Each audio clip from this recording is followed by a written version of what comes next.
India में आपका हार्दिक स्वागत है। मैं शंकर धीमा।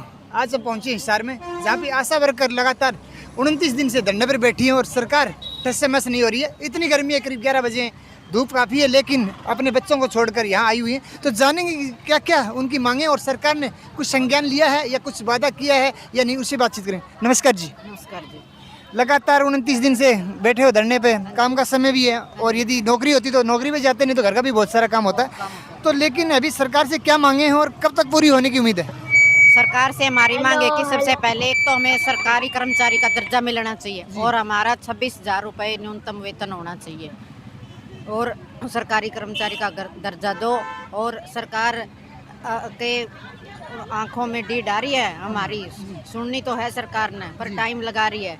जल्दी सुन लेंगे तो इनका भी काम जल्दी हो जाएगा, नहीं तो वरना हमारी हड़ताल निश्चित काल में ही चलेगी।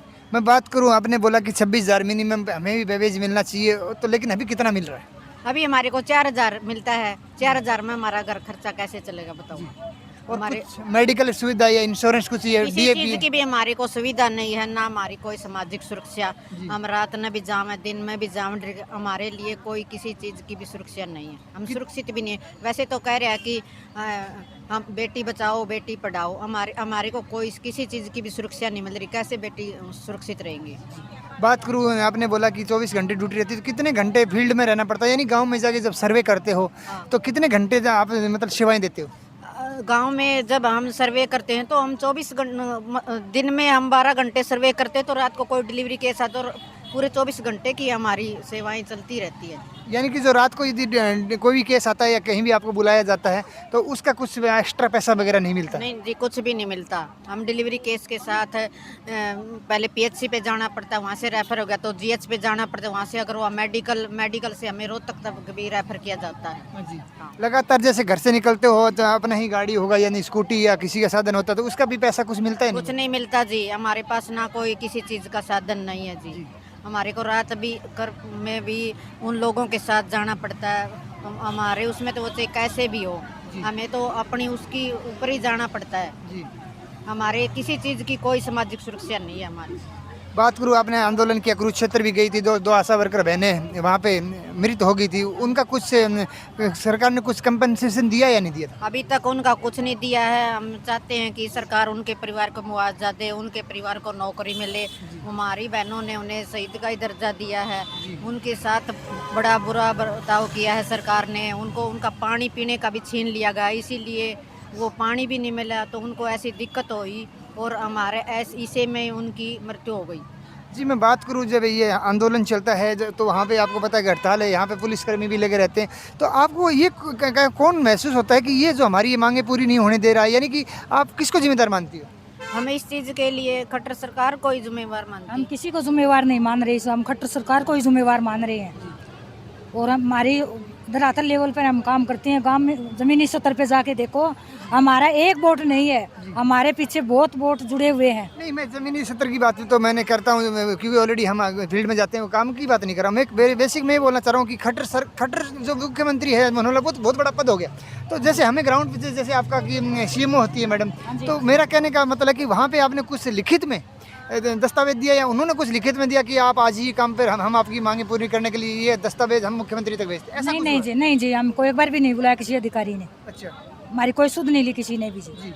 हाँ, हम अपने हिसाब से ही बैठे हैं जी यहाँ पर हड़ताल पे। हाँ जी। लास्ट में मतलब परेशान हो गए भाई, 4,000 से तो घर चलना नहीं है, अभी तो हमें अपनी मांग को मनाना चाहिए। लेकिन मैं एक चीज़ और आपको बता दूं कि लगातार मैं अभी जस्ट आपको मोबाइल पे ही सर्वे कर रहा था, तो उसके अंदर भी जो मिनिमम वेजेज है जो सरकार ने 2022 में बढ़ाया था, वो भी करीब 10,700 कर दिया गया है। मैं एक जस्ट आपको दिखाना चाह रहा हूँ कि यदि जो अनस्किल्ड मतलब जो 8वीं पास से नीचे होते हैं, तो उनका जो वेतन था वो 2015 तक 7,600 था। उसके बाद में सरकार ने 2022 में उसको, ये मैंने गूगल का आंकड़ा मैं आपको दिखा पा रहा हूँ, बढ़ाकर 10,532 कर दिया। यानी कि पर डे 405 रुपये मिलने चाहिए। लेकिन आशा वर्कर बहने हैं, यदि मैं 4,000 की बात करूँ तो वो करीब 150 रुपये भी नहीं मिल पा रहे। मिल रहे 129 रुपये मिल रहे जी। ये तो सरकार ने खुद नहीं निकाल के दिया हमारा आंकड़ा। नहीं, आंकड़ा तो आप मैथ पढ़ते हैं तो कैलकुलेट करोगे तो 129 रुपये में मुझे लगता है कि आप एक दुकान पर समोसे लेने जाओगे तो वहाँ भी खर्चा हो जाता है। तो 24 घंटे में 12 घंटे से फील्ड में रहती है और अपना खुद का ट्रांसपोर्टेशन है, यदि लगा के जाएगी तो मुझे लगता है कि जो हमारी आशा वर्कर बहनें उनके साथ में जाति की जा रही है सरकार की तरफ से। और सरकार को संज्ञान लेना चाहिए कि यदि सरकार घोषणा करती है कि मिनिमम वेजेज जो बहनें बोल रही हैं कि 26,000 जो लिखित में है या नहीं वो तो सरकार का काम है, लेकिन कम से कम जो वेजेज यहाँ पर दिखाया गया है जो 2015 का है, तो उसके बाद वो करीब 8 साल और बीत चुके हैं और महंगाई चरम पे। आपको पता है कि जो टमाटर का रेट भी 260 रुपये किलो हो गया, तो मुझे लग रहा है कि 2 दिन यदि काम करोगे तो 1 किलो टमाटर आता है थोड़े दिन हाँ जी, हाँ जी, हाँ जी। मानते टमाटर की तो हाँ। आप मांगते, महंगाई की इतनी तकड़ी बद रही है जी। दूसरी बात करूँ, सिलेंडर की सरकार ने अभी 200 रुपये चुनाव के टाइम में कम करने के लिए बोला है, लेकिन एक सिलेंडर भी 1300 रुपये से कम दिया नहीं जा रहा है। तो मैंने अभी ये तो आंकड़े हैं, हम बात करते हैं जब बात करें कि अभी घर के अंदर देखो शादी भी करनी होती है, मेडिकल फैसिलिटी भी आती हैं, दूसरी बार रोज़मर्रा की ज़िंदगी के लिए चाय पानी खाने के लिए भी राशन होता है, क्योंकि अभी खेत में तो जा नहीं पाती तो ड्यूटी कर रही है। तो एक चीज़ ये मुझे समझ में नहीं आ रही है कि जो सरकार की बातें मनाने के लिए ठीक है आज हड़तालें हो रही हैं, तो ये तो लास्ट पे आ चुकी है आप लोग। तो आप जो हमारी जो राजनीतिक पार्टियाँ हैं तो उनकी कोई पदाधिकारी या उनके कुछ आए हैं क्या प्रवक्ता जो कि ये बोले कि हम ही आपकी मांग में बनाएंगे? हमारे पास जी कोई प्रवक्ता नहीं आया अभी लग तो जी। हाँ जी।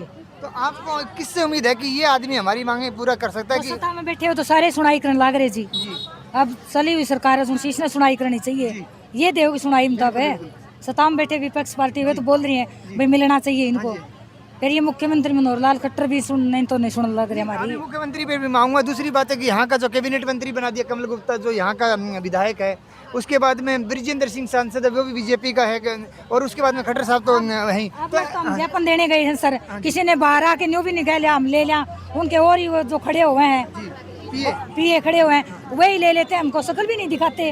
इतनी धूप में वे क्यों निकले जी, हमारे उल्टे लाग रहे, हम निकला इतनी धूप में, किसी पे न चक्कर आ रहा है, कोई कहीं आएगा। इतनी धूप के अंदर यदि आप बैठे हो तो मुझे लगता है कि आपको पूरे यदि धूप के आप टेम्परेचर की बात करो 40-42 चल रहा है, और दूसरी बात है कि पानी पी के तो गुजारा करेंगे, तो यहाँ के मुझे लग रहा है एक पानी की बोतल 20 रुपए की आती है। तो आप सोच सकते हो कि 129 रुपए में कैसे घर का गुजारा होगा। साथ में अकेले का नहीं, परिवार तो और भी है, बच्चे भी है, छोटे बच्चे। और आजकल एक बात करूँ, नॉर्मली आप फीस की स्कूल के तो किसी भी स्कूल फीस भी मुझे लग रहा है कि 1200 या 1500 रुपये से कम तो होगी नहीं। तो सरकार को इसके ऊपर जरूर ध्यान देना चाहिए। तो अभी मेरा एक आपसे अंतिम प्रश्न ये है कि हम राजनीतिक तौर पे आपसे बात नहीं करेंगे, हम ये चाहते हैं कि देखो कि आप अपने अधिकार के लिए बैठी हो, तो आपको किस पार्टी पे ज़्यादा उम्मीद लग रही है कि ये पार्टी, देखो पार्टी तो सरकार के हाथ में होती है, तो सरकार आप बोलिए कि बीजेपी तो काम कर नहीं रही है, तो आप कौन सी पार्टी, जेजेपी, INLD या कांग्रेस, कौन सी भी उम्मीद करती है कि ये पार्टी हमारा भला कर सकती है? देखो जी आने वाले टाइम पता लगा जी कौन सी काम हमारे लिए। मेरी बात सुनो, अभी जस्ट आपको पता कि चुनाव भी आने वाले हैं 2023 के अंदर ही, करीब 3 महीने बाद ये चुनाव होने वाले हैं, 1-2 दिन में पता चल जाएगा।